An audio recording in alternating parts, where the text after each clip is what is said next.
বিচার ও সংস্কার ছাড়া নির্বাচন অর্থহীন হয়ে যাবে বলে মন্তব্য করেছে জাতীয় নাগরিক পার্টি এনসিপির আহ্বায়ক নাহিদ ইসলাম। সংস্কারের পক্ষে সবাইকে ঐক্যবদ্ধ থাকার আহ্বান জানান তিনি। আসামে বাংলা ভাষাভাষী মুসলমানদের বাংলাদেশে ঠেলে পাঠানোর অভিযোগ করেন এনসিপির আহ্বায়ক। মৌলভীবাজার প্রতিনিধি বিকুল চক্রবর্তী তথ্য ছবিতে ডেস্ক রিপোর্ট। শেকড় থেকে শিখরে। জুলাই পদযাত্রার ২৬তম দিনে মৌলভীবাজারে আসেন এনসিপি নেতারা। পরে কেন্দ্রীয় শহীদ মিনার থেকে অংশ নেন পদযাত্রায়।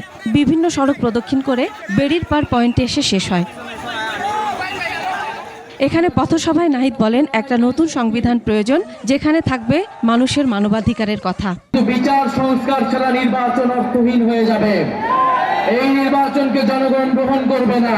আমরা বলেছি আমাদের একটি নতুন সংবিধান প্রয়োজন, যেই সংবিধানে বাংলাদেশের মানুষের মানবাধিকারের কথা লেখা থাকবে। এনসিপি আহ্বায়ক বলেন, আসামে বাংলা ভাষাভাষীদের ভিটেমাটি ছাড়া করে সীমান্তের এপারে পাঠিয়ে দিচ্ছে ভারত সরকার। শেকড় থেকে শিখরে।